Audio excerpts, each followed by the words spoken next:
الشيطان اللعين الرجيم بسم الله الرحمن الرحيم الحمد لله رب العالمين والعاقبة للمتقين والجنة للمتقين والنار الكافرين والصلاة والسلام على سيد الأنبياء والمرسلين المكي المدني القرشي الهاشمي مولانا ومولى الثقلين جد الحسن والحسين سيدنا بالقاسم محمد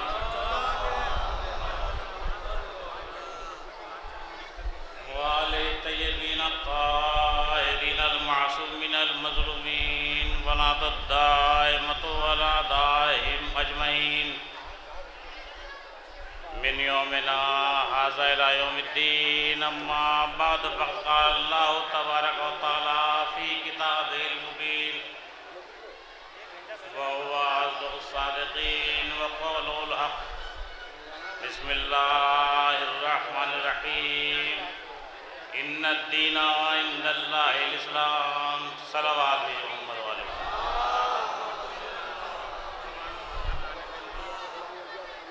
قبل اس کے کہ آیہ کریمہ کے ذیل میں کچھ عرض کیا جائے. ایک درخواست ہے کہ ایک مرتبہ سورہ حمد اور 3 مرتبہ سورہ توحید پڑھ کر علی مرزا ابن قاسم مرزا امام سلطان بنت امیر سلطان و محمد شفیع ابن یاور حسین کی روح کو بخش دی.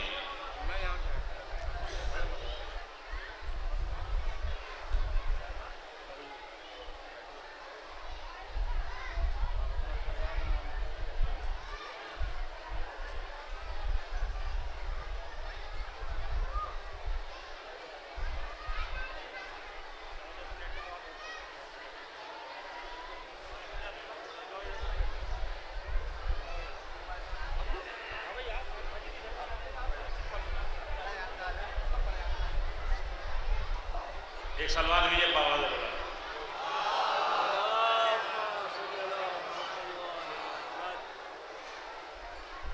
مالک کائنات اپنی کتاب قرآن مجید میں ارشاد فرما رہا ہے ان الدین عند اللہ الاسلام. اگر اللہ کے نزدیک کوئی دین ہے تو اسلام ہے. اس آیہ کریمہ کے ذیل میں مجھے جو کچھ عرض کرنا ہے وہ صرف 40 منٹ کے اندر عرض کرنا ہے کیونکہ منتظم کی طرف سے مجھے 40 منٹ دیے گئے ہیں اور وہ بھی بیچارے پریشان ہیں کہ کیا کیا جائے. علماء و ذاکرین کی تعداد زیادہ ہے اور آج کا دن اور کل کا دن تو ہمارا بھی حق بنتا ہے کہ ان کو زیادہ زحمت میں مبتلا نہ کریں. تو بہت ہی مختصر الفاظ میں آپ سماعت فرمائیں.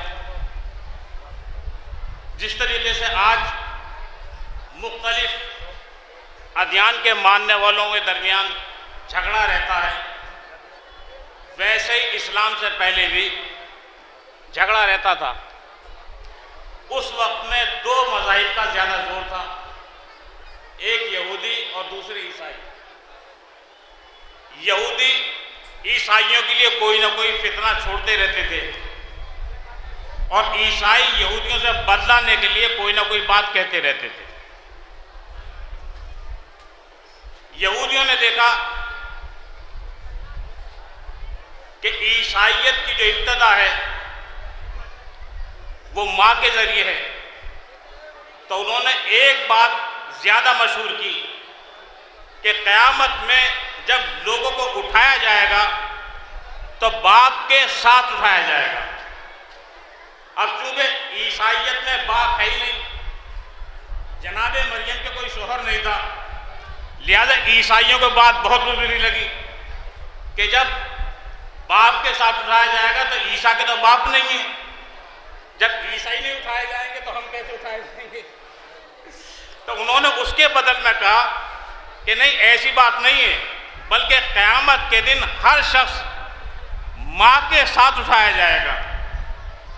یہ بات یہودیوں کو ناگوار گزری، تو دونوں میں بہت زیادہ بحث چلتی رہی۔ وہ کہتے تھے کہ ماں کے ساتھ اٹھائے جائیں گے، وہ کہتے تھے باپ کے ساتھ اٹھائے جائیں گے۔ یہ مسئلہ چلتے چلتے رسول اسلام کے سامنے آیا، اور رسول اسلام کے سامنے بھی دو گروپ ہو گئے، دو گروہ ہو گئے اصحاب کے درمیان میں۔ کچھ اصحاب یہ کہتے تھے کہ ماں کے ساتھ اٹھائے جائیں گے، کچھ یہ کہتے تھے باپ کے ساتھ اٹھائے جائیں گے۔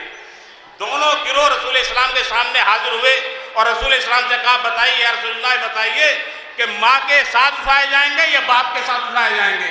رسول اسلام نے کہا میں فیصلہ نہیں کروں گا، بلکہ جبریل کا انتظار کرو۔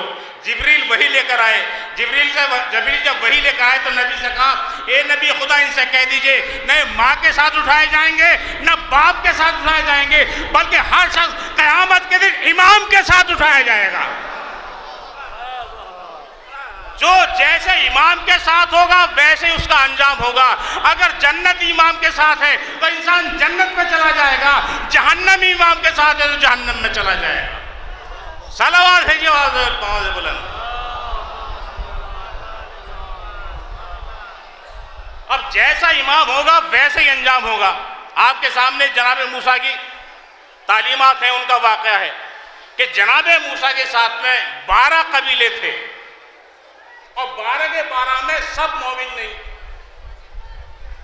بلکہ ایسے بھی تھے جنہوں نے جناب موسیٰ پر اعتراض کیا۔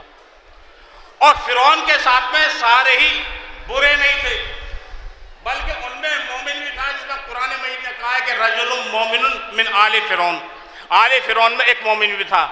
لیکن مجھے آپ بتائیے کہ جناب موسیٰ کے ساتھ جو 12 قبیلے تھے وہ بچے یا نہیں بچے؟ بچے؟ جناب موسیٰ کے ساتھ جو 12 قبیلے تھے بچے؟ کوئی مرا تو نہیں ان میں، سب کے سب پار کر گئے دریا کو، سب کے سب بچ گئے۔ اور فرعون کے ساتھ قرآن کہہ رہا ہے کہ ان میں ایک مومن بھی تھا، لیکن سب کے سب ڈوب گئے، کوئی بچا تو نہیں۔ اگر آپ کی قرآن پر نظر ہے آپ بتائیے کوئی بچا؟ نہیں، سب کے سب ڈوب گئے۔ ان میں مومن بھی تھا لیکن ڈوب گیا۔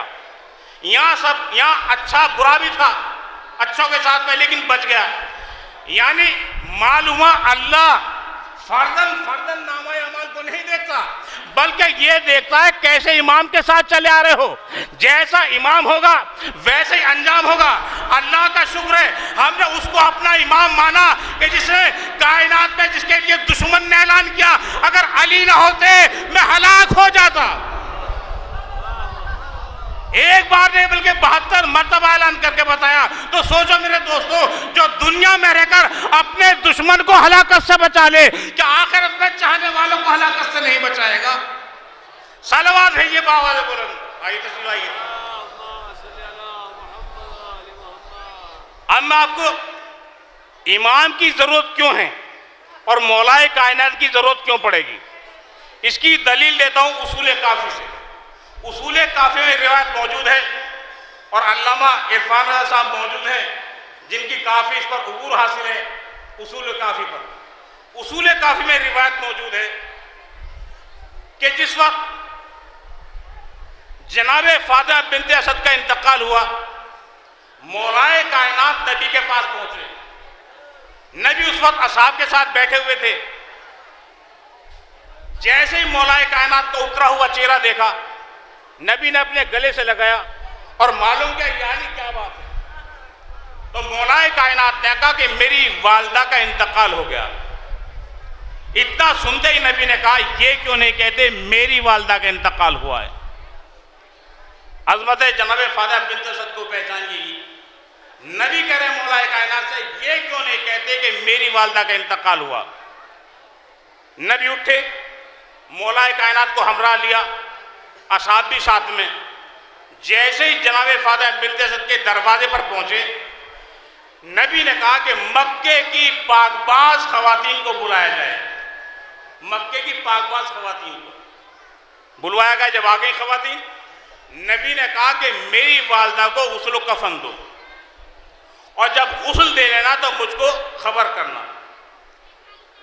عرب کی پاک باز خواتین نے جناب فاطمہ بنت اسد کو غسل دیا، اور غسل کے بعد جب غسل ہو گیا تو نبی کو فوراً اطلاع دی کہ غسل ہو چکا ہے۔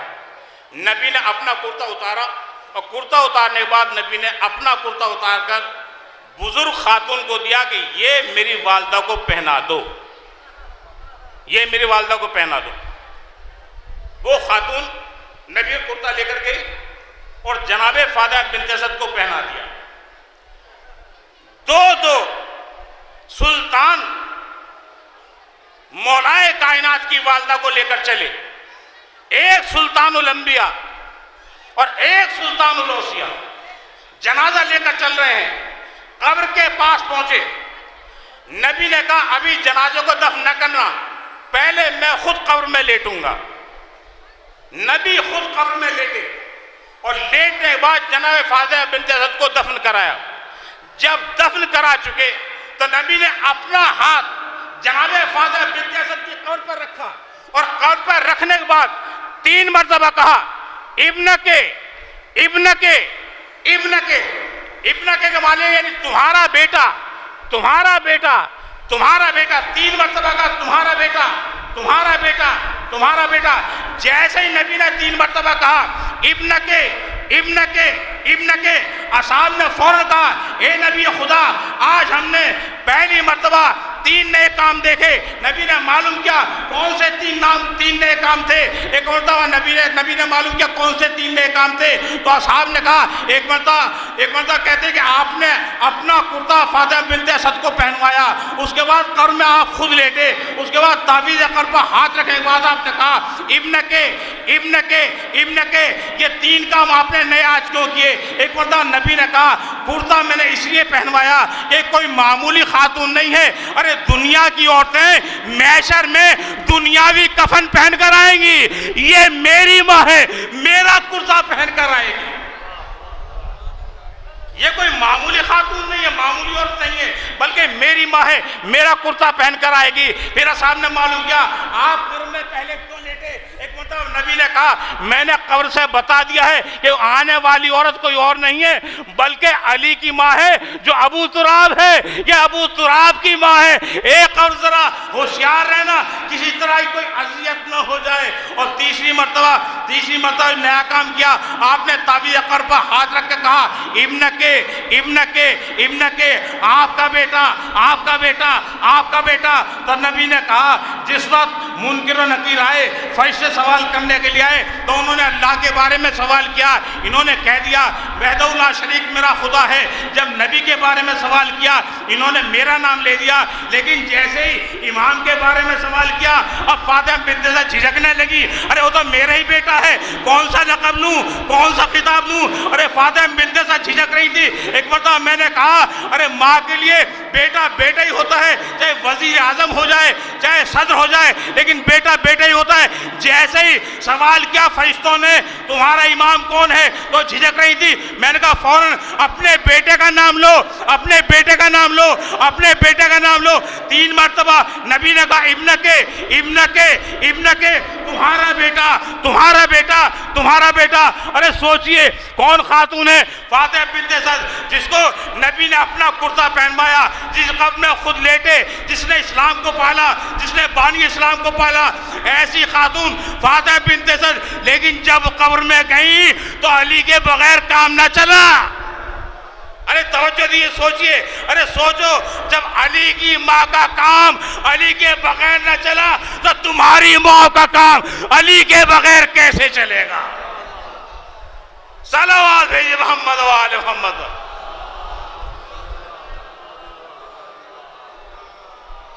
اور دیکھیے میں ایک اور آپ کو سناتا ہوں اس میں ایک واقعہ قصہ جو بہت ہی مشہور ہے لیکن عوام تک کم پہنچا ہے۔ مولائے کائنات نے جس وقت منبر کوفہ سے اعلان کیا کہ مجھ سے جو چاہے سوال کرو، میں تم کو ہر سوال کا جواب دوں گا، اور لوگ آتے تھے سوال کرتے تھے، مولائے کائنات جواب دیتے تھے۔ لوگوں نے سوچا کہ علی ہر سوال کا جواب دیتے ہیں، ان کے بارے میں ہم کچھ کو علم نہیں، لیکن ایک شخص تھا جس کا نام تھا ابو سارم، نام ابو سارم۔ اس نے کہا کہ میں علی کو جھٹلا کر رہوں گا۔ مولائے کائنات نے دعویٰ کیا کہ مجھ سے سوال کرو. ابو سارم کہتا ہے کہ میں علی کو جھٹلا کر رہوں گا. لوگوں نے کہا یہ ممکن نہیں, علی تو ہر سوال کا جواب دے دیتے ہیں. کہ نہیں, میں ایسا سوال کروں گا جس کا علی جواب نہیں دے پائے گا. اب دیکھیے سوال اس کی عقل کے مطابق مولائے کائنات کے پاس آیا اور آنے کے بعد کہتا, ابو سارم مولائے کائنات سے کہتا ہے یا علی آج میں کیا کھاؤں گا, یا علی آج میں کیا کھاؤں گا. مولائے کائنات اگر تو کھانا کھائے گا. کہا نہیں یا علی میرے سوال کا جواب نہیں ہوا. مولائے کائنات نے کیوں نہیں ہوا؟ کہ یہ بتائیے کیسے کھاؤں گا. تو مولائے کائنات نے کہا تو نے سوال ہی غلط کیا, تو نے سوال ہی غلط کیا.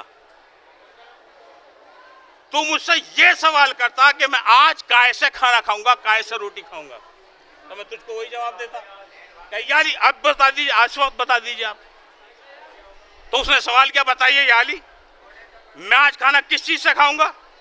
تو مولائے کائنات نے اس سے پلٹ کر کہا تو آج کھانا لحم سے کھائے گا. آج تو کھانا لحم سے کھائے گا. لحم یعنی میں اپنے چھوٹے بھائیوں کو بتا دوں, لحم کہتے ہیں گوشت کو عربی میں. مولائے کائنات نے کہا تو آج کھانا لحم سے کھائے گا, گوشت سے کھائے گا. جیسے ہی مولائے کائنات نے کہا تو آج کھانا گوشت سے کھائے گا, تو اس نے اپنے دماغ میں سوچا کہ مجھ کو آج علی کو جھٹلانا ہے. سوچ کر چلا کہ ہر چیز سے کھانا کھا لوں گا, زہر کھا لوں گا لیکن گوشت نہیں کھاؤں گا, لیکن گوشت نہیں کھاؤں گا. یہ سوچ کر چلا, اپنے گھر پر پہنچا. گھر پر پہنچنے کے بعد اپنی بیوی سے کھانا مانگا. جب وہ کھانا لے کر آئی تو روٹی کے ساتھ میں گوشت موجود تھا. اس نے اپنی بیوی سے پلٹ کر سوال کیا کہ گوشت کے علاوہ کوئی چیز؟ کہا آج گوشت کے علاوہ کوئی چیز نہیں, گوشت کے علاوہ کوئی چیز نہیں ہے.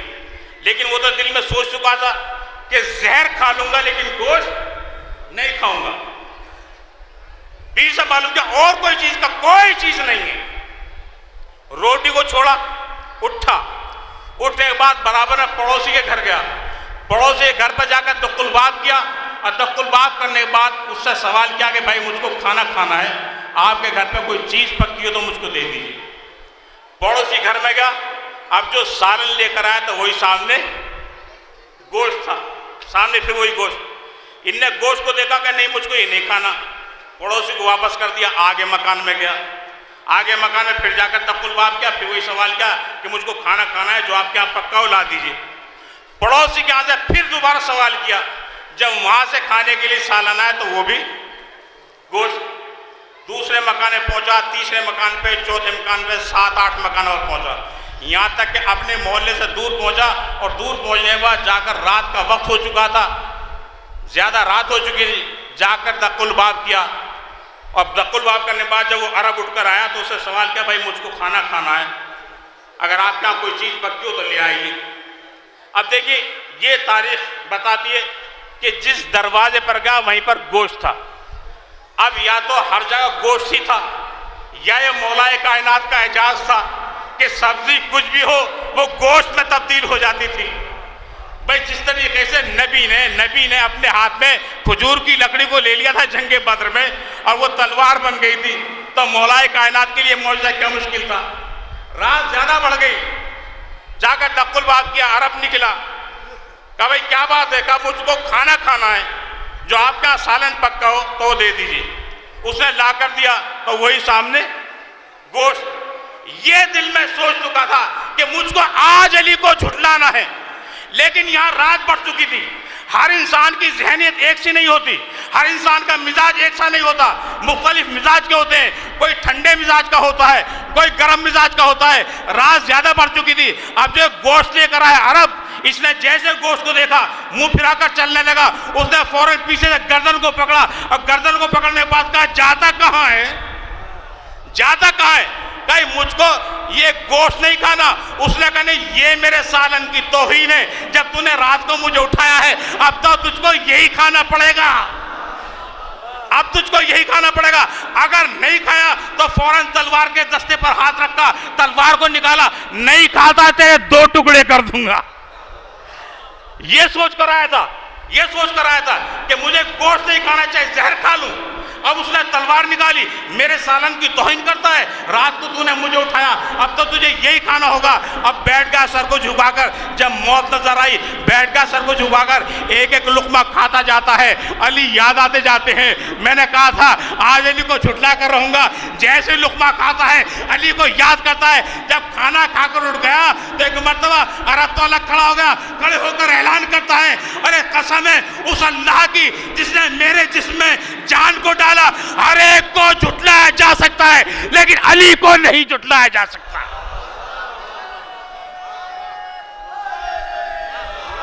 زندہ باد، زندہ باد، زندہ باد۔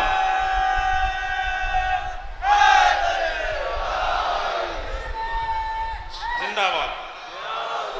تو ماننا تو پڑے گا بھائی آپ کو بھی، چاہے آج مانو یا کل مانو۔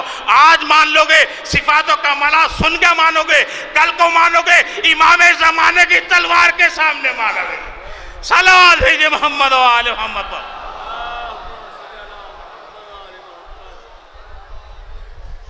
بس بہت جلدی میں ایک بات اور سناتا ہوں آپ کو اور اس کے بعد مسائل، کہ مجھے صرف 40 منٹ ملے، کیا کریں ان کی مجبوری ہے۔ میرے سامنے میرے بھائی بیٹھے، اگر ان کا بس چلتا تھا مجھے سارا دن دے دیتے، لیکن کہا کہ توجہ سن لیجئے گا۔ دیکھیے کوئی بھی کام ہو، کوئی بھی مشن ہو، اس کے چلانے کے لیے دو چیزوں کی ضرورت ہوتی ہے، ایک طاقت، دوسرے پیسہ۔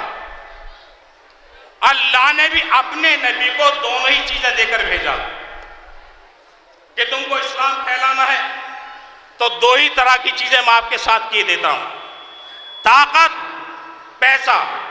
طاقت جناب ابو طالب، پیسہ جناب خدیجہ۔ اگر پیسہ ہو طاقت نہ ہو تو بھی مشن آگے نہیں بڑھ سکتا، اور طاقت ہو پیسہ نہیں ہو، اللہ نے دونوں چیزیں بھیجی، اور دیکھیں دونوں کو برابر کے صفات و کمالات دیے۔ جناب خدیجہ 12 معصوموں کی ماں، جناب ابو طالب 12 معصومین کے باپ، جناب ابو طالب کے 12 بیٹے، 12 کے 12 معصوم، مولائے کائنات سے لے کے امام زمانہ تک 12 معصومین۔ ادھر جناب خدیجہ، مولائے کائنات کو نکال دیجئے، جناب فاطمہ کو داخل کر دیجئے، 12 معصومین کی ماں، جناب خدیجہ 12 معصومین کی ماں، مولائے کائنات کو نکال دیا، جناب فاطمہ کو داخل کر دیا۔ اب دیکھیں 12 معصومین کی ماں ہے جناب خدیجہ، اور 12 معصوموں کے باپ ہیں ابو طالب۔ حدیث قدسی، اللہ نے اپنے نبی سے کہا میرے نبی، میرے دین کی خدمت 2 شخصیتوں نے کی، ایک ابو طالب، دوسرے خدیجہ، لیکن میں یہ دیکھ رہا ہوں ان دونوں کے ساتھ ہی انصاف نہیں ہوگا۔ پیغمبر اسلام نے کہا میرے مالک تو تو سب سے بڑا عادل ہے، تو ہی انصاف کر، تو ان کے ساتھ انصاف کر۔ اللہ نے کہا میں انصاف کروں گا۔ تو اللہ کے نبی نے کہا میرے مالک تو ان دونوں شخصیتوں کے ساتھ کیسے انصاف کرے گا؟ تو پروردگار نے کہا اے میرے نبی، میں ایسے انصاف کروں گا، میرے پاس 2 عہدے ہیں، 2 عہدے، ایک نبوت کا عہدہ، دوسرے امامت کا عہدہ۔ نبوت کا عہدہ تم پر ختم کر چکے، تمہارے بعد اب کوئی نبی نہیں ہوگا، اب میرے پاس ایک عہدہ بچا، ایک عہدہ امامت کا۔ اگر خدیجہ کو دیتا ہوں تو ابو طالب ناراض، ابو طالب کو دیتا ہوں تو خدیجہ ناراض، کیوں نہ ایسا کیا جائے بیٹا ابو طالب کا ہو، بیٹی خدیجہ کی ہو، بیٹا ابو طالب کا، بیٹی خدیجہ کی، ہم نکاح پڑھیں عرش پر، امامت کے جلوے نظر آئے فرش پر۔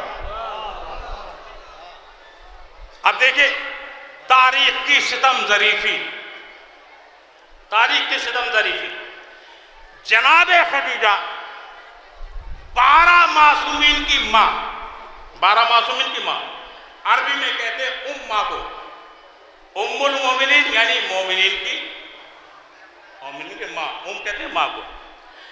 جناب خدیجہ 12 معصومین کی ماں، اور ماں بھی اعزازی نہیں بلکہ حقیقی ماں، حقیقی ماں۔ واحد جناب خدیجہ کی بیٹی ہے جناب فاطمہ، جس کے ایک وقت میں 2 نکاح ہوئے، 2 نکاح، ایک عرش پر ہوا، ایک فرش پر ہوا۔ فرش پر نبی نے پڑھایا، عرش پر اللہ نے پڑھایا۔ یہ خدیجہ کی واحد بیٹی ہے جناب فاطمہ، جس کے 2 نکاح ہوئے۔ اس کائنات میں کسی کے 2 نکاح نہیں سوائے جناب فاطمہ کے۔ اللہ نے 2 ہی طرح کی اولاد دی، ایک وہ اولاد جو ساری کائنات میں سعادت پھیلی ہوئی ہے، دوسری وہ اولاد جو پردہ غیبت میں بیٹھی ہوئی ہے۔ تب جو ہے جناب خدیجہ، جتنے بھی علوی ہیں، حسنی ہیں، حسینی ہیں، عابدی ہیں، زیدی ہیں، باقری ہیں، موسوی ہیں، کاظمی ہیں، نقوی ہیں، رضوی ہیں، تقوی ہیں، 12 امام تک سب جناب خدیجہ کی اولاد۔ اقراریاں جناب خدیجہ کو سب کے سب، اور حقیقی اولاد ہے، اعزازی نہیں۔ اس کا مطلب یہ کہ ان کروڑوں نسل کی ماں جناب خدیجہ ہے، اور حقیقی ماں ہے، حقیقی ماں، اعزازی ماں نہیں، حقیقی کروڑوں کی ماں جناب خدیجہ۔ اور یہی تو تاریخ کی ستم ظریفی ہے، میں تاریخ کی نہیں کہتا، یہ مسلمانوں کی ستم ظریفی ہے۔ اور یہ جو کروڑوں کی ماں ہے، اسے کوئی مسجد میں ام المومنین کہتا نہیں ہے، جو کسی بھی بچے کی ماں نہیں ہے۔ صلوات ہے محمد و آل محمد۔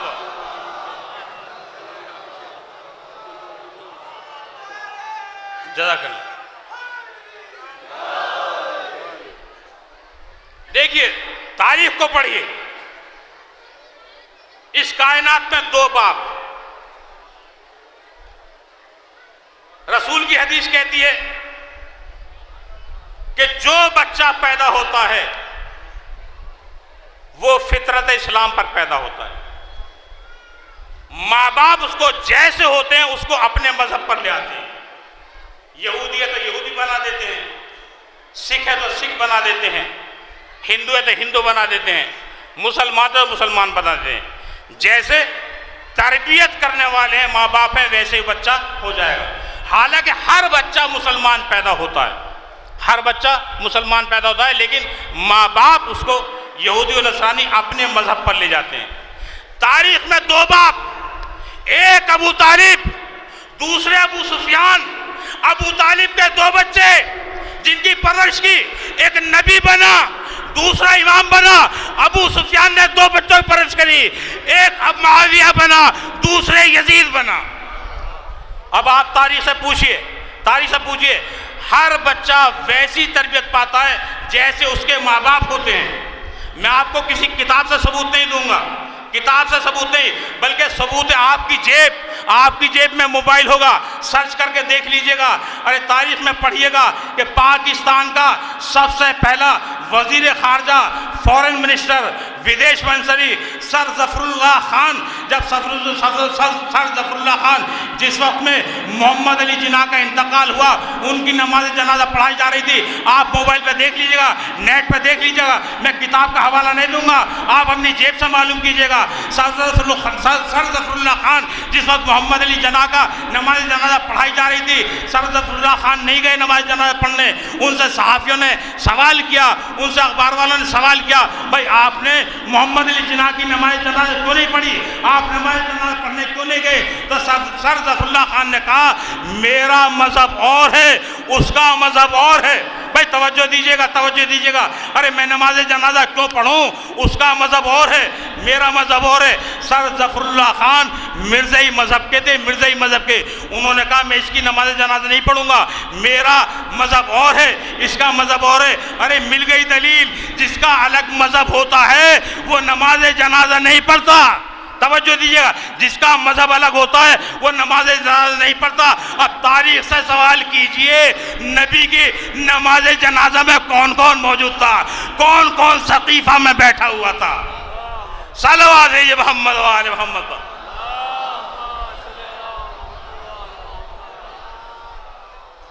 تو آپ کتابوں کے حوالے مت لیجئے، تاریخ سے معلوم کیجئے۔ آپ کے سامنے ہے تاریخ کہ کس نے نماز جنازہ پڑھی اور کس نے نہیں پڑھی۔ یہ ابو طالب کا خون ہے، جو دعوت ذوالعشیرہ سے پہلے اسلام کی مدد کرتا رہا.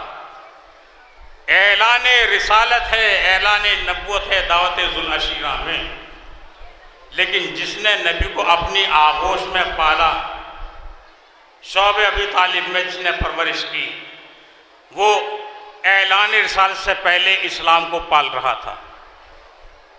اور یہ پرورش کا سلسلہ، مدد کا سلسلہ وہیں پر نہیں رک گیا، بلکہ کربلا اور کربلا کے بعد تک پہنچتا ہے. کربلا میں اگر سب سے زیادہ نبی کے مشن کی مدد کسی نے کی ہے وہ جناب ابو طالب کا خون تھا. آپ تاریخ سے معلوم کر سکتے ہیں کہ شام کے وقت جناب زینب نے دیکھا کہ میرا بھائی عباس خیام کے اندر نہیں آ رہا ہے، تو انہوں نے جناب فضہ کو بھیجا، اور فضہ کو بھیجنے کے بعد کہا میرے بھائی کو میرے قریب بلانا ہو. جناب عباس خیمے کے دروازے پر آئے، ایک مرتبہ جناب زینب نے پلٹ کر سوال کیا، میرے بھائی میں دیکھ رہا ہوں تم خیموں کے اندر نہیں آ رہے ہو، کیوں نہیں خیموں کے اندر آتے؟ تو جناب عباس نے ایک جواب دیا، اے بہن زینب، جب سے میں نے چھوٹے چھوٹے بچوں کو اپنے جلتے ہوئے سینے ریت پر رکھتے ہوئے دیکھا ہے، اس وقت سے میرا دل نہیں چاہتا میں خیام کے اندر آؤں. ارے بچے کیا سوچتے ہوں گے جن کا عباس جیسا بہادر چچا ہو، عباس جیسا شیر موجود ہو، ان کے چھوٹے چھوٹے بچے 2 قطرے آپ کے لیے ترسیں. ارے بچے جلتی ہوئی ریت کو ہٹاتے تھے، اپنے جلتے ہوئے سینوں کو رکھ دیتے تھے. ہر بات یہی سوال تھا، التش التش التش، ہائے پیاس ہم کو مارے ڈال رہی ہے، ہائے پیاس ہم کو مارے ڈال رہی ہے. ہاتھوں میں خالی پوزے ہیں. میرے عزیزو، میرے دوستو، عزادار امام، آپ کتنی زحمتیں جھیل کر یہاں پر آئے ہیں، کتنی زحمتیں آپ نے جھیلی ہیں، کتنی کلفتیں جھیلی ہیں، کس لیے؟ نام حسین سننے کے لیے. میرے عزیزو، نام حسین کا محاصل یہ ہے کہ آپ کی آنکھ سے 2 آنسو نکل آئیں. ارے یہی تو بخشش کا ذریعہ ہے، یہی تو نجات کا ذریعہ ہے. ہمیں اپنے اعمال پر بھروسہ نہیں ہے، لیکن ممبر سے دعوے کے ساتھ کہہ رہا ہوں کہ ہم ہی جنتی ہیں، ہم جنت میں جائیں گے. ہمیں اپنے اعمال پر بھروسہ نہیں ہے، لیکن جناب فاطمہ زہرا کے، جناب سیدہ زہرا کے دعوے پر یقین ہے. ارے فاطمہ نے کہا ہے میں اس وقت تک جنت میں نہیں جاؤں گی اے میرے لال جب تک تیرا ایک ایک رونے والا جنت میں نہیں چلا جائے گا. اے میرے بیٹے حسین، اے میرے لال حسین، میں تیرے ہر رونے والوں کو لے کر جاؤں گی. ارے یہ آنسو نکال لیجئے. جناب فاطمہ زہرا آئی ہوئی ہیں، جناب فاطمہ زہرا کا رومال خالی نہ جائے، یہی بخشش کا ذریعہ ہے. اور روایتیں کہتی ہیں بچے سوال آپ کرتے تھے، اللہ تش کی صدائیں بلند کرتے تھے. میں نے تاریخ میں پڑھا ہے، آپ بھی جانتے ہیں. لیکن میرے عزیزو، جس وقت امام حسین میدان جنگ کو تشریف لے گئے ہیں اس وقت تک بچوں نے سوال آپ کیا ہے، لیکن امام کی شہادت کے بعد کسی بچے نے پانی نہیں مانگا، کسی نے ہاتھ میں خالی کوزہ نہیں اٹھایا، کسی نے لتش کی صدا بلند نہیں کی. میں نے تاریخ میں پڑھا ہے جب شام غریبہ میں نے دیکھا چھوٹے چھوٹے بچے تھے، شام غریبہ میں چھوٹے چھوٹے بچے تھے جو اپنی ماں کی گود میں بیٹھے تھے یا اپنی ماں کے پاس بیٹھے ہوئے تھے، لیکن کسی بچے کے منہ پر سوال آپ نہیں تھا. کوئی بچہ نہیں کہتا تھا التش، کوئی بچہ نہیں کہتا تھا آئے کوئی پانی پلا دے. میں نے چھوٹے چھوٹے بچوں سے معلوم کیا، اے بچوں اب کیا پیاس بجھ گئی؟ اب تو پیاس بڑھ گئی ہوگی، اب سوال آپ کیوں نہیں کرتے، اب پانی کیوں نہیں مانگتے؟ بچوں نے پلٹ کر جواب دیا، ارے اب سوال آپ کس سے کریں؟ عباس شہید ہو گئے، حسین مارے گئے، علی اکبر مارے گئے، قاسم مارے گئے، اب کس سے پانی مانگے؟ جیسے ہی پانی مانگتے تھے شم تماچے مارتا ہے، ظالم گھڑکیاں دیتے ہیں، ظالم تازیانے لگاتے ہیں. جزاکم ربکم خیر. جب پرسہ دیجئے خوب جناب فاطمہ زہرا کو پرسہ دیجئے. امام رضا علیہ السلام نے مجلس کی، ابو بصیر بیٹھے ہوئے ہیں. مولا نے کہا میرے جد کی یاد میں روتے کیوں نہیں؟ ابو بصیر نے رومال کو نچوڑ کر دکھایا، مولا روتا رہا ہوں. مولا نے کہا ابو بصیر ایسے نہیں روتے، ایسے نہیں روتے، میری جد کی یاد میں ایسے روتے ہیں جیسے کوئی ضعیفہ اپنے جوان کی میت پر روتی ہے. ابو بصیر بآواز بلند رہو. میرے جو میں مسائب کچھ اور پڑھنا چاہتا تھا، لیکن جس وقت چلا ہوں تو ایک بزرگ نے مجھ سے کہا کہ جناب سکینہ کے مصائب سنا دیجیے گا۔ ہماری پوتی نے 5 سال کی عمر میں انتقال کیا ہے، ہم یہ چاہتے ہیں آپ جناب سکینہ کے مصائب سنا دیئے، بس چند منٹ جناب سکینہ کے مصائب سن لیجیے۔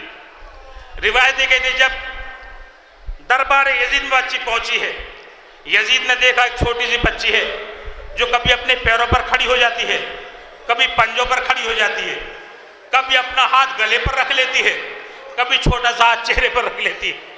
یزید نے معلوم کیا بچی کون ہے، اس کا نام کیا ہے؟ بچی سوال کیا تمہارا نام کیا ہے؟ بچی نے کہا میرا نام سکینہ ہے، لیکن گلا اتنا کسا ہوا تھا، رسی اتنی زیادہ کسی ہوئی تھی، بچی کی آواز بہت کمزور نکلی، جو یزید کے کانوں تک بچی کی آواز نہیں پہنچی۔ یزید نے دوبارہ کھڑک کر کہا اے بچی میں تم سے تمہارا نام پوچھ رہا ہوں، اپنا نام بتا دو۔ بچی نے پھر کہا میرا نام سکینہ ہے۔ صاحبان اولاد بیٹھے ہوئے تصور چلتے، بچی نے کہا میرا نام سکینہ ہے، لیکن آواز کمزور تھی، یزید کے کانوں تک آواز نہیں گئی۔ تیسری مرتبہ جھڑک کر کہتا ہے بچی میں تم سے بار بار تمہارا نام پوچھ رہا ہوں، اپنا نام بتا دو۔ آپ کے بچی نے یزید کو جواب نہیں دیا، بلکہ سید سجاد کی طرف دیکھا، جن کے ہاتھوں میں ہتھکڑیاں، پیروں میں بیڑیاں، گلے میں خاردار، تو بھیا کی طرف دیکھ کر کہا اے بھیا، ارے بار بار یزید کو اپنا نام بتا رہی ہوں، اس کے باوجود بھی مجھ کو بھڑک رہا ہے۔ جزاکم ربکم۔ جناب فاطمہ زہرا یہ میں بتا نہیں سکتا کہاں بیٹھیں گی، فرصت دے لیجیے، بار بار کھڑکتا ہے۔ آپ کے بچی نے جواب نہیں دیا، بلکہ سید سجاد نے کہا آنکھوں میں آنسو، اے یزید یہ میری چھوٹی بہن سکینہ ہے، یہ میری چھوٹی بہن سکینہ ہے۔ جیسے یزید نے نام سنا سکینہ کا، ایک مرتبہ کہتا ہے یہ وہی بچی ہے جس کو حسین بہت زیادہ چاہتے تھے۔ سید سجاد نے کہا ہاں یہ وہی بچی ہے جس کو حسین بہت زیادہ چاہتے تھے۔ ایک مرتبہ یزید کہتا ہے تھوڑا اس کو اور قریب کرو، آگے کرو۔ جب بچی آ گئی، ایک مرتبہ بچی سوال کرتا ہے اے بچی، ارے میں نے سنا ہے جب تک تم اپنے بابا کے سینے پر نہیں سوتی تھی اس وقت تک تم کو نیند نہیں آتی تھی، اے بچی یہ بتاؤ اپنے بابا کے بعد اب کیسے سو رہی ہو؟ اتنا سننا تھا۔ سکینہ نے پلٹ کر جواب دیا اے یزید، ارے جس دن سے میرا بابا شہید ہوا ہے میں آج تک سو نہیں سکی ہوں۔ جناب پرسا دی یہ بابا سے بلند ہوگی، جناب فاطمہ زہرا آئے گی، کہا بچی میں تمہاری محبت کا امتحان لینا چاہتا ہوں۔ بچی سمجھی پتہ نہیں تماچے مارے گا، تازیانے مارے گا، کون سا ظلم کرے گا، کیسے محبت کا امتحان لے گا۔ ایک مرتبہ بچی نے کہا میرا امتحان لے لے۔ ایک مرتبہ یزید جھکا، دست اٹھایا، دست کو اٹھانے کے بعد دسترخوان ہٹایا، دسترخوان ہٹانے کے بعد ایک مرتبہ سکینہ کے سامنے دست کیا، اے بچی یہ دیکھو یہ کیا ہے۔ جیسے ہی بچی نے اپنے باپ کا کٹا ہوا سر دیکھا، سر کی طرف بڑھنا چاہا، لیکن ہاں گلے میں زنجیر، گلے میں رسی بندھی ہوئی تھی۔ بچی کیسے آگے بڑھتی؟ یزید نے کہا وہیں کھڑی رہو، میں امتحان لینا چاہتا ہوں۔ ایک مرتبہ کہتا ہے یزید اے بچی اگر تمہارے بابا تمہیں بہت زیادہ چاہتے تھے اپنے بابا کو آواز دو، تمہارے بابا کا سر اٹھے، اٹھنے کے بعد تمہاری گود میں پہنچ جائے۔ میں اتنا سننا تھا، بڑے دربار میں چھوٹے چھوٹے ہاتھوں سے بچی نے اپنے جلے ہوئے کرتے کا دامن پھیلایا، جلے ہوئے کرتے کا دامن پھیلایا۔ اے بابا، اے بابا، یزید آپ کی محبت کا امتحان لینا چاہتا ہے، بابا میری آغوش میں آ جاؤ۔ جزاکم ربکم، بابا میری آغوش میں آ جاؤ۔ میں اس آواز کا سننا تھا، سر تش سے اٹھا، بچی کی آغوش میں پہنچا، بچی نے منہ پر منہ رکھ دیا، اے بابا آپ کے بعد تماچے کھاتی چلی آ رہی ہوں۔ میرے عزیزو، بچی کی بڑی پیاس بھڑکی ہوئی تھی، شدت کے تشریح، کیا پانی مل گیا؟ کوئی روایت نہیں کہتی بچی کو پانی ملا ہو۔ زندان شام میں بھی طریقہ یہ تھا کہ ہر تیسرے روز پانی آیا کرتا تھا، تیسرے روز، روزانہ پانی دستیاب نہیں تھا، روزانہ پانی دستیاب نہیں تھا۔ یہی وجہ ہے کہ جس وقت جناب سکینہ کی شہادت ہوئی ہے تو آپ نے چند وصیتیں کی۔ پہلی وصیت دیکھیے اپنی پھوپھی سے وصیت کر رہی ہے، 4 سال کی بچی، 50 سال کی خاتون جناب زینب۔ ہمارے یہاں قاعدہ ہے، اگر بچہ اپنی موت کا تذکرہ کرتا ہے تو بزرگ اپنا ہاتھ اس کے منہ پر رکھ دیتے ہیں، بچے خاموش ہو جاؤ، اللہ ہماری زندگی تم کو دے دے، اپنی موت کا تذکرہ مت کرو۔ 50 سالہ خاتون سر زانو پر رکھا ہوا ہے۔ اس سے پہلا ایک قصہ صرف 2 لفظوں میں۔ ایک روز دوپہر کا وقت، زندان شام میں گرمی زبردست، امس بھرا ہوا، بچی کے ہونٹ ہلے، جناب زینب کے زانوں پر بچی کا سر، جناب زینب بچی کے ہونٹ ہلتے ہوئے دیکھے۔ ایک مرتبہ جناب زینب معلوم کیا بیٹی سکینہ کچھ کہنا چاہتی ہو؟ کہا نہیں پھوپھی جان کچھ نہیں کہنا چاہتی۔ جناب زینب نے دوبارہ سوال کیا، نہیں بیٹی سکینہ تم کچھ کہنا چاہتی ہو، تم کچھ کہنا چاہتی ہو، میں نے تمہارے ہونٹ ہلتے ہوئے دیکھے۔ جناب زینب نے پھر انکار کیا، جناب سکینہ نے پھر انکار کیا، پھوپھی جان کچھ نہیں کہنا چاہتی، کچھ نہیں کہنا چاہتی۔ لیکن صاحب نہج البلاغہ کی بیٹی ہے زینب، سمجھ رہی بیٹی کچھ کہنا چاہتی ہے۔ ایک مرتبہ جناب سکینہ سے اصرار کیا، اے بیٹی نہیں دل کھول کے بتا دے تو مجھ سے کچھ کہنا چاہتی ہے۔ بس جیسے ہی جناب زینب نے کہا بیٹی تو کچھ کہنا چاہتی ہے، جناب سکینہ نے کہا اے پھوپھی جان یہ بتا دیجئے کیا ملک شام میں کبھی ٹھنڈی ہوا نہیں چلتی؟ کیا ملک شام میں کبھی ٹھنڈی ہوا نہیں چلتی؟ اور زندان میں امس کی وجہ سے میری جان نکلی جا رہی ہے، میری جان نکلی جا رہی ہے، میں کیا کروں؟ اور زندان کا دروازہ کھلوا دیجئے، میں تھوڑا باہر نکل جاؤں۔ جناب زینب نے تسلی دی۔ وہ وقت قریب آ گیا جب جناب سکینہ کی شہادت ہونے والی ہے۔ ایک مرتبہ بچی اپنی 50 سالہ پھوپھی سے وصیت کر رہی ہے، اے پھوپھی جان۔ جناب زینب نے سوال کیا، بیٹی تو ہر وقت روتی رہتی ہے، آج مسکرا کیوں رہی ہے؟ تو بچی نے پلٹ کر جواب دیا، پھوپھی جان ابھی میں نے خواب میں دیکھا تھا، خواب میں میرے بابا آئے تھے، میرے بابا مجھ سے کہہ رہے تھے اے سکینہ اب نہ کوئی تجھے تماچے مارے گا، نہ کوئی نیزہ مارے گا، نہ گھڑکیاں دے گا، اے بیٹی میں تجھے لینے کے لیے آ گیا ہوں۔ اے پھوپھی جان میرے بابا آئے تھے، بتائیے بابا کہاں ہے؟ جناب زینب نے تسلی دی۔ ایک مرتبہ جناب سکینہ کہتی ہے میرے بابا نے مجھ سے کہا ہے آج تو میرے پاس آ جائے گی۔ اے پھوپھی جان میری 2 وصیتیں ہیں، ان 2 وصیتوں پر دھیان رکھنا، 2 وصیتوں پر دھیان دے دینا۔ جناب زینب نے پلٹ کر سوال کیا، اے بیٹی جلدی بتا تیری پہلی وصیت کیا ہے؟ جناب سکینہ نے کہا میری پہلی وصیت یہ ہے کہ اگر یزید کی طرف سے کفن آئے تو مجھ کو کفن نہ دینا، میں یزید کا دیا ہوا کفن نہیں پہنوں گی۔ اے پھوپھی جان اگر ممکن ہو اپنی چادر کا کفن دے دینا، اگر چادر بھی نہ آئے تو مجھے میرے ہی کرتے میں دفن کر دینا، مجھے میرے کرتے میں دفن کر دینا۔ اور دوسری وصیت یہ ہے، تڑپ جائیں گے آپ سن کر، دوسری وصیت یہ ہے اے پھوپھی جان دوسری وصیت یہ ہے جب مجھ کو دفن کرنا تھوڑی نم مٹی میں دفن کرنا، گیلی مٹی میں دفن کرنا۔ جناب زینب نے سوال کیا اے بیٹی نم مٹی میں کیوں دفن ہونا چاہتی ہو؟ جناب سکینہ نے پلٹ کر جواب دیا اے پھوپھی جان پیاس کی شدت کی وجہ سے میری ہڈیاں تک سلگ رہی ہیں، پیاس کی شدت کی وجہ سے میری ہڈیاں تک سلگ رہی ہیں۔ اے پھوپھی جان اگر آپ نم مٹی میں دفن کر دیں گی شاید میری ہڈیوں کو سکون مل جائے۔ غسال آئی غسل دینے کے لیے لے کر گئی، لیکن فوراً باہر نکلی، باہر نکل کر جناب زینب سے سوال کرتی ہے اے بی بی زینب کیا آپ کی بھتیجی بیمار تھی؟ کیا آپ کی بھتیجی کچھ بیمار تھی؟ میں نے اس کا کرتا اتارنا چاہا، کرتا نہ اتر سکا۔ جناب زینب پلٹ کر کہا اے غسالہ تو ہٹ جا، تیرے بس کا نہیں، میری بھتیجی غسل دے، میری بھتیجی بیمار نہیں تھی، تو نے کیسے اندازہ لگایا میری بھتیجی بیمار ہے؟ ایک مرتبہ غسالہ کہتی ہے میں نے اس کا کرتا اتارنا چاہا تو کرتا نہ اتر سکا، کرتا کھال کے ساتھ چپکا ہوا ہے۔ دوسرے میں نے دیکھا بدن پہ جگہ جگہ نیلے نیلے نشان ہیں، نیلے نیلے نشان ہیں۔ جناب زینب کا اے غسالہ بیمار نہیں تھی بلکہ اس کی کمر پر اتنے تازیانے لگے ہیں، اتنے تازیانے آنے لگے کرتا کال سے چپک کر رہ گیا ہے، اور جو نیلے نیلے نشان ہیں وہ شیور نے اتنے تازیانے مارے ہیں، جہاں تازیانہ مارا جس پر نیلا نشان پڑ گیا جناب زینب نے غسل و کفن دیا۔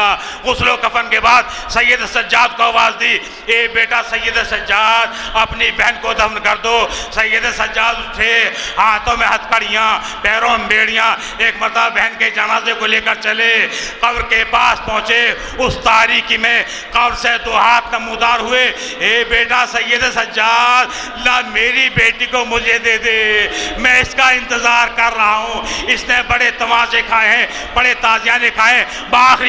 آخری بات مجلس کو تمام کر رہا ہوں، عزیزو اس بچی کو وطن جانے کی بڑی تمنا تھی، وطن جانے کی بڑی تمنا تھی، بار بار سوال کرتی تھی پھوپھی جان ہم وطن کب جائیں گے، ہم مدینے کب جائیں گے، ہم وطن کب جائیں گے۔ میرے عزیزو یزید کی طرف سے حکم رہائی آیا، چند محمل آئی، چند ہماری آئی، ہماریوں بیویاں سوار ہوئی، ایک مرتبہ تمام بیویاں چل دی، جیسے چلی اونٹ آگے بڑھے، جب اونٹ آگے بڑھے تمام شام کی بیویاں، تمام شام والے رخصت کرنے کے لیے آئے تھے، سب کھڑے ہوئے دیکھ رہے تھے۔ ایک مرتبہ ہماری آگے بڑھی، جب ہماری بڑھ رہی ایک مرتبہ پھر ٹھہر گئی تو سارے جتنے شام والے تھے سب آپس میں گفتگو کرنے لگے، ارے یہ تو مدینے جا رہے تھے، یہ ہماری یہاں رک کیوں گئی، یہ تو مدینے جا رہے تھے ہمارے یہاں رک کیوں گئی، اب یہ ہماری کیوں ٹھہر گئی۔ ایک مرتبہ ایک ہماری کا پردہ ہٹا، جب پردہ ہٹا ایک بی بی نے اپنا چہرہ نکالا، آپ سمجھ گئے ہوں گے کون سی بی بی ہے، جناب زینب نے اپنا چہرہ نکالا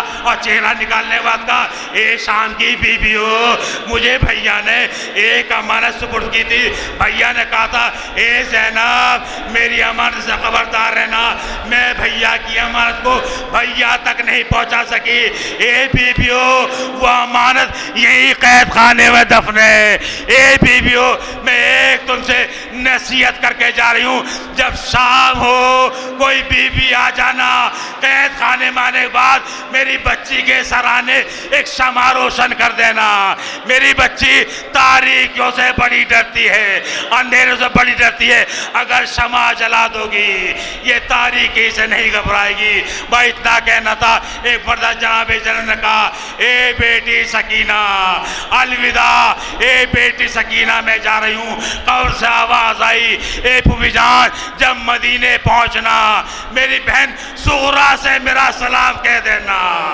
اے سغرا جب ٹھنڈا پانی پینا یاد رکھنا تیرا اصغر بھی پیاسا ہے، سکینہ بھی پیاسی۔